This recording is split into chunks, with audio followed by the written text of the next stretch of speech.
Online ક્લાસમાં આપ સૌનું સ્વાગત છે। ચલો તો આજે આપણે ધોરણ 10 માં પ્રકરણ નંબર 8 વિષય છે આપણો સબ્જેક્ટ છે આપણો વિજ્ઞાન એન્ડ ટેકનોલોજી। એમાં આપણે આજે પ્રકરણ 10 સજીવો કેવી રીતે પ્રજનન કરે છે એ ટોપિકમાં હવે આગળના ટોપિક તરફ જઈએ। છેલ્લે વિદ્યાર્થી મિત્રો એક કોષીય સજીવો કેવી રીતે પ્રજનન કરે છે મુદ્દામાં આપણે એટલું સમજ્યા કે મોટા ભાગે અલિંગી પ્રકારે પ્રજનન કરે છે અને એમાં આપણે બે પ્રવૃત્તિ સમજી ફૂગ વિશે અને ઈસ્ટ નામની ફૂગની પ્રવૃત્તિના આધારે આપણે કહી શકીએ કે કોઈ કલિકા સર્જન દ્વારા પ્રજનન કરે છે અને કોઈ બીજાણુ નિર્માણ દ્વારા પ્રજનન કરે છે, કોઈ ભાજન દ્વારા એટલે કે કોષ વિભાજન કરી અને પ્રજનન કરે છે। તો વિદ્યાર્થી મિત્રો સૌપ્રથમ ભાજન સમજીએ। એક કોષીય સજીવોમાં કોષ વિભાજન અથવા તો ભાજન દ્વારા સમજીએ કયા સજીવો એક કોષીય સજીવો કોના દ્વારા કોષ વિભાજન અથવા તો એને શું કહેવાય ભાજન। માની લો કે અમીબા છે વિદ્યાર્થી મિત્રો, આ અમીબાનું શરીર છે, પ્રજીવ છે પણ એક કોષીય સજીવ છે। આ જ્યારે વિભાજન પામે તો બે બાળ અમીબાનું નિર્માણ કરે છે।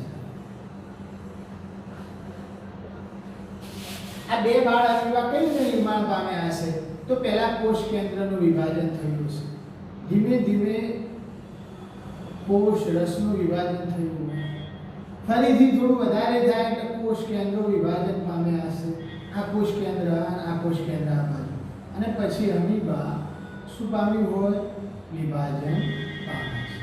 અને આમ બે બાળ કોષો એક અમીબામાંથી નિર્માણ કરે છે। તો વિદ્યાર્થી મિત્રો ભાજન વિશે વર્ણનમાં શું યાદ રાખવાનું, આપણે એક જ વાક્યને યાદ રાખવાનું છે, ઓટોમેટિક બાકીનું સમજણ આવી જાય કે એક કોષીય સજીવો કોષ વિભાજન એટલે કે એક કોષમાંથી બે બાળ કોષો અથવા તો એને શું કહેવાય ભાજન દ્વારા નવા બે બાળ સજીવોનું શું કરે છે ઉત્પત્તિ કરે છે। તો ભાજનની અનેક રીતો છે, ભાજન થવાની અનેક રીતો જોવા મળે છે। કેવી રીતે અનેક રીતો કીધી તો ઘણા જીવાણુઓ અને પ્રજીવોનું કોષ વિભાજન થાય તો બે સરખા બાળકોષો નિર્માણ પામે, એનો મતલબ કે ભાજનમાં બે સરખા ભાગ પડે તો એને દ્વિભાજન કહેવાય। કયું ભાજન કહેવાય દ્વિભાજન અથવા તો એને વિભાજન કહેવાય। તો અમીબા જેવા સજીવોનું કોષ વિભાજન કોઈ પણ સમતલમાં થઈ શકે નહીં, કારણ કે અમીબા પ્રાણી કેવું છે કોઈ ગોળાકાર કોષ જેવું પ્રાણી નથી, અમીબા એના દિવાલની આકાર બદલતો રહે છે। તો વિદ્યાર્થી મિત્રો આગળના મુદ્દાને સમજીએ એના પહેલા એક પ્રવૃત્તિને સમજીએ। પ્રવૃત્તિ નંબર 8.3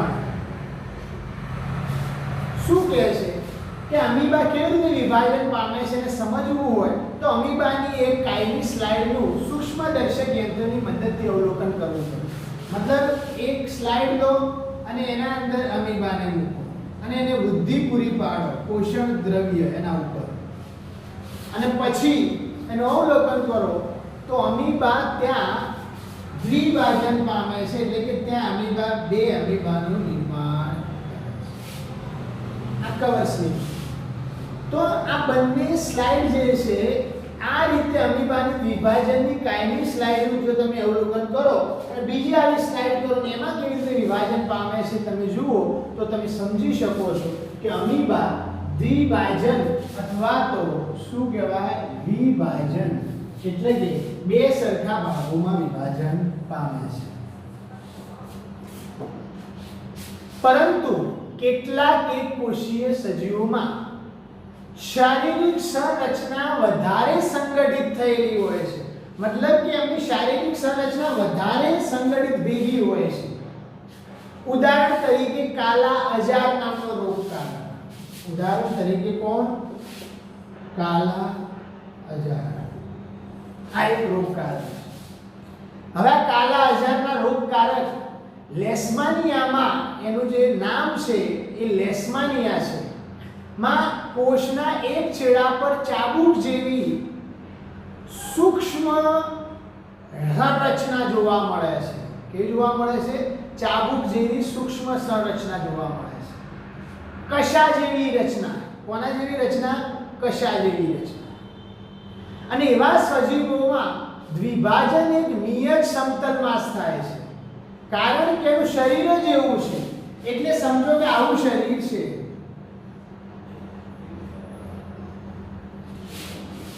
તો વિદ્યાર્થી મિત્રો શું થાય છે આમાં? ધીમે ધીમે આ શરીર આમ બે ભાગમાં વિભાજન થતું હોય છે. આ શરીર આમ બે ભાગમાં વિભાજન થતું હોય છે.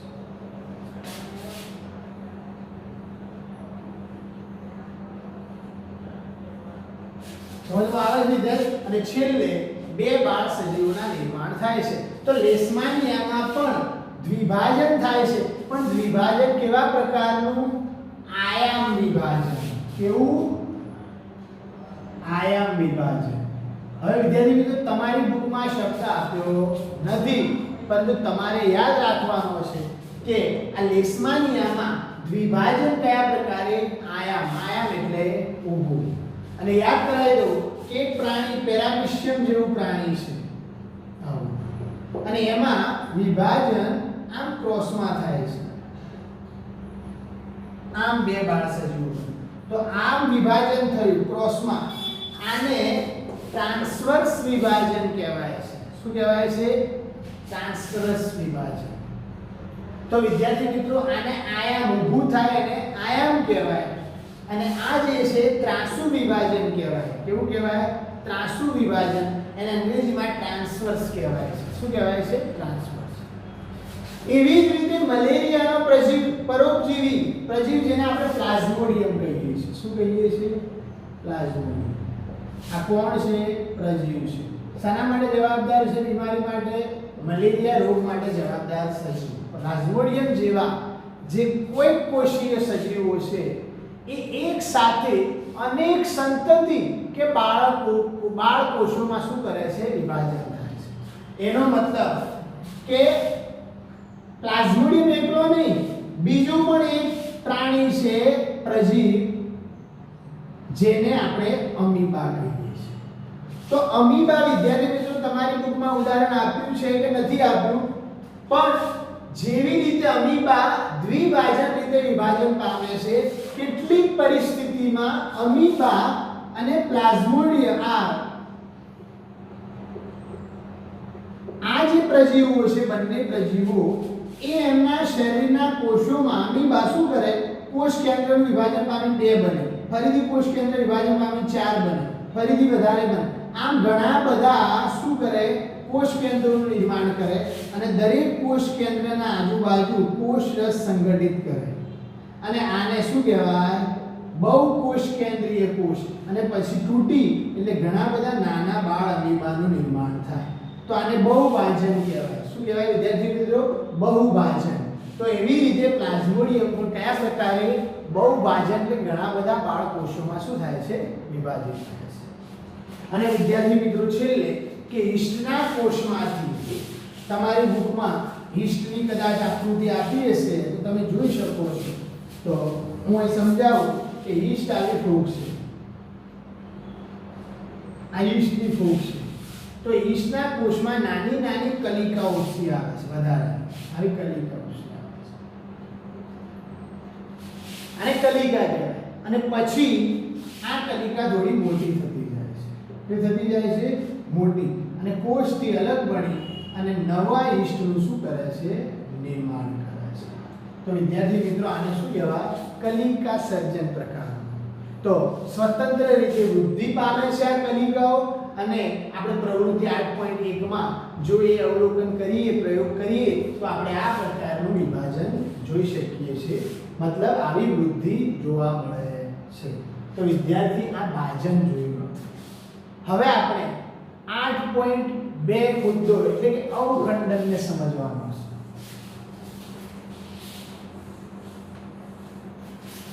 ખાલી ઉદાહરણ યાદ રાખવાના છે અને કયા પ્રકારે કરે છે એ યાદ રાખવાનું.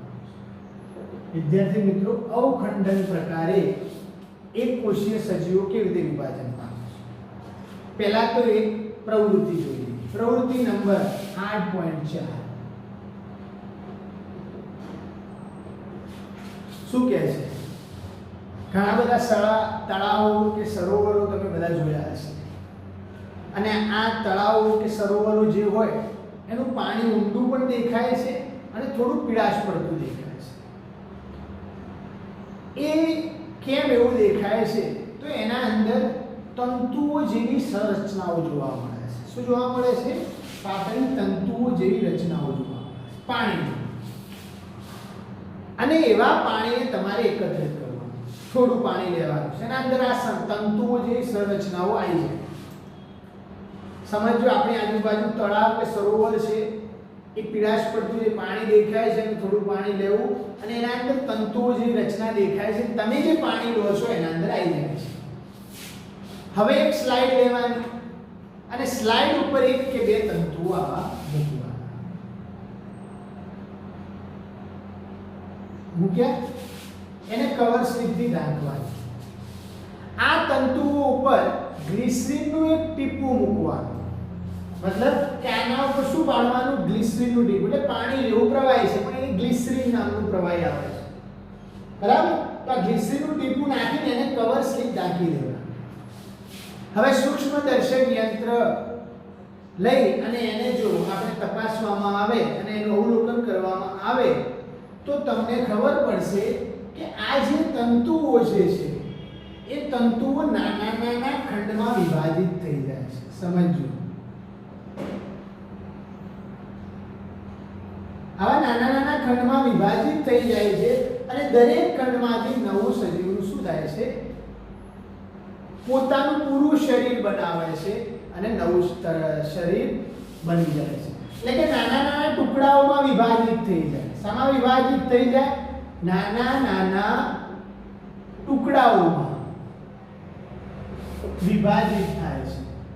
અને આ વિભાજિત થઈ જાય નાના નાના ટુકડાઓ એટલે કે એને અવખંડિત કહેવાય. શું થયું કહેવાય? અવખંડિત થઈ જાય છે ટુકડાઓમાં. અને આ ટુકડા અથવા તો આ ખંડો જે છે એ વૃદ્ધિ પામી હવે નવા સજીવો એટલે કે આવા પાછા ફરીથી બની જાય છે. એટલે એક તંતુમાંથી 3 ટુકડાઓ થયા તો 3 નવા આવા તંતુઓનું નિર્માણ પામે છે.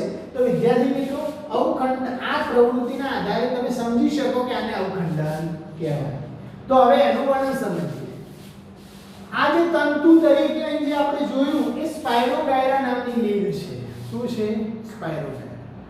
તો વિદ્યાર્થી મિત્રો, સરળ સંરચના વાળા કેટલાક બહુકોષીય સજીવોમાં પ્રજનનની સરળ રીતે કાર્ય કરે છે. એટલે કે સરળ પ્રજનન કરે છે. કેટલાક સરળ બહુકોષીય સજીવો જે છે એની રચના બહુ સરળ છે. તો ઉદાહરણ તરીકે આમાં કોને આપ્યું? સ્પાઇરોગાયરા. ઉદાહરણ શું છે? સ્પાઇરોગાયરા. આ ઉદાહરણ તમારે યાદ રાખવું. તો સામાન્ય રીતે આ સ્પાઇરોગાયરા શું કરે છે? વિકાસ પામે છે. હવે હું અહીં ખાલી આ દોરું અને શું થાય છે? આવા ટુકડાઓમાં વિભાજિત થઈ જાય છે. આવા ખંડોમાં વિભાજિત થઈ જાય છે વિદ્યાર્થી મિત્રો. અને આ દરેક ખંડ કે દરેક ટુકડો જે છે એ વૃદ્ધિ પામી. એટલે કે આને હું અહીં દોરું, આવો ટુકડો છે. આ ટુકડાને હું અહીં દોરું, આવો ટુકડો છે. આ ટુકડાને અહીં દોરીએ, આવો ટુકડો છે. અને આ ટુકડાને આપણે અહીં દોરીએ.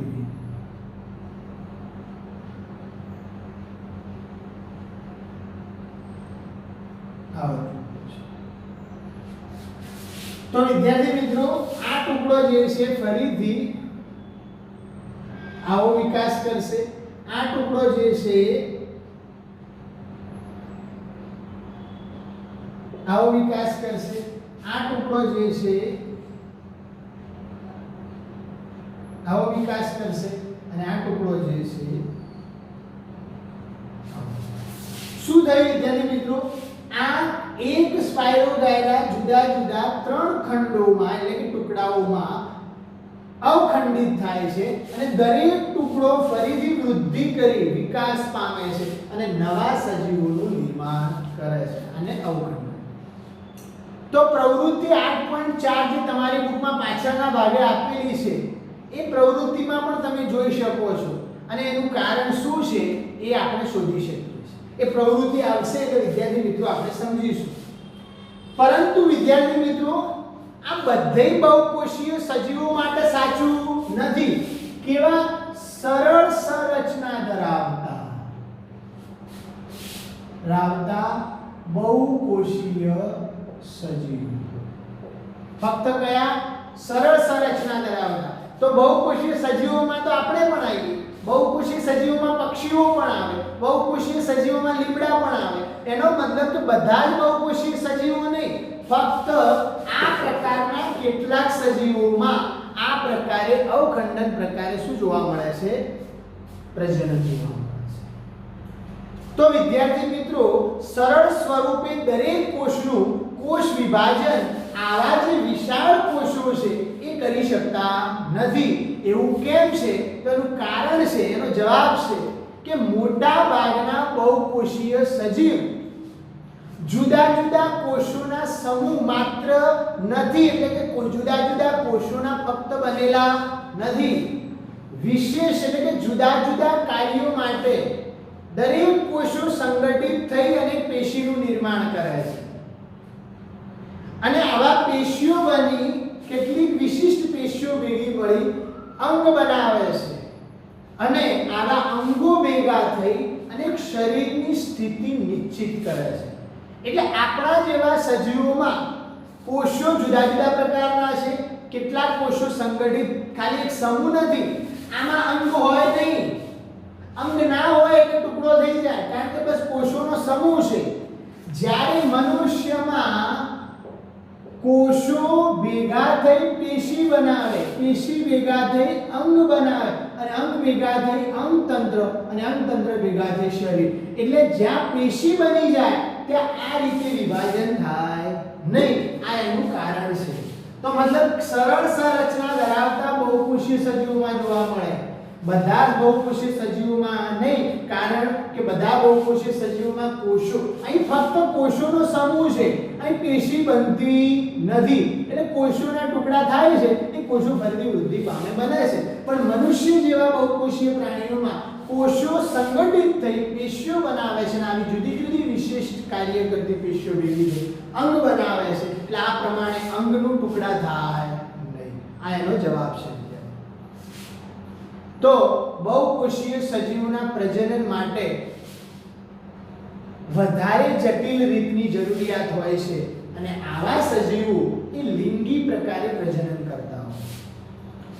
આગળ વિદ્યાર્થી મિત્રો, બહુકોષીય સજીવો દ્વારા આજે સામાન્ય પદ્ધતિ જો કોઈ દર્શાવીએ, એટલે કે વિવિધ પ્રકારના કોષો વિશિષ્ટ કાર્ય માટે કાર્યક્ષમ છે. ઉદાહરણ તરીકે હૃદયના કોષો હૃદયના કાર્ય માટે બરાબર છે, ધબકવા માટે જરૂરી છે. આંતરડાના કોષો પાચન કરવા માટે જરૂરી છે. એમ આપણા શરીરના મોઢાના સ્નાયુના કોષો સ્પીચ એટલે કે બોલવા માટે જરૂરી છે. એમ શરીરના સ્નાયુ કોષો સ્નાયુ પેશી માટે જરૂરી છે. એમ જુદા જુદા કાર્યો માટે દરેક કોષો જવાબદાર છે અને આવી વ્યવસ્થાનું એક સિસ્ટમને અનુસરે છે. દરેકનું સ્પેશિયલ કાર્ય છે. આ પ્રકારના સજીવોમાં પ્રજનન માટે વિશિષ્ટ પ્રકારના કોષો હોય છે. જેમ દરેક કોષનું કાર્ય અલગ અલગ છે, એમ આવા મનુષ્ય જેવા સજીવોમાં પ્રજનન માટે પણ કોષો આવેલા હોય છે અને આ પ્રકારના જે કોષો કે જે સ્પેશિયલ પ્રજનન કરવામાં કામ આવે છે, તો એવા કોષો પણ આપણા શરીરમાં આપેલા છે. એટલે ફક્ત પ્રજનનનું કાર્ય કરે છે. એનો મતલબ આપણા જેવા બહુકોષીય સજીવોમાં દરેક કોષોનું કાર્ય અલગ છે. તો હાથના કોષો પ્રજનન કરતા નથી, હૃદયના કોષો પ્રજનન કરતા નથી, પેટના કોષો પ્રજનન કરતા નથી, પણ અંડપિંડ અને શુક્રપિંડના કોષો પ્રજનનનું કાર્ય કરે છે. એટલે કે લિંગી પ્રજનન માટે જન્યુ કોષોનું નિર્માણ કરે છે. તો શું સજીવ અનેક પ્રકારના કોષોના બનેલા હોય છે? સવાલ આવે તો હા, હોય છે. અને તેનો જવાબ છે કે સજીવમાં કેટલાક એવા કોષો હોવા જોઈએ કે જેમાં વૃદ્ધિ પણ થાય, ક્રમ પણ થાય, એમાં પ્રસરણ પણ થાય અને યોગ્ય પરિસ્થિતિમાં એટલે કે સારી રીતે શું કરે, કોષ નિર્માણની ક્ષમતા હોવી જોઈએ. તો વિદ્યાર્થી મિત્રો, અહીં આજે આપણે ભાજન એટલે શું એ પ્રકારનું એક કોષીય સજીવોમાં પ્રજનન સમજ્યા અને અવખંડન એટલે કે આ બંને અલિંગી પ્રકારના પ્રજનન છે. તો નેક્સ્ટ જે છે પુનઃસર્જન પ્રકારે પ્રજનન એ આપણે નેક્સ્ટ લેક્ચરમાં સમજવાની કોશિશ કરીશું. તો આજનું આ જેટલું પણ ચાલ્યું એટલું તમારે તૈયારી રાખવાની છે. આપણે નેક્સ્ટ લેક્ચરમાં નેક્સ્ટ ટોપિક સાથે મળીશું.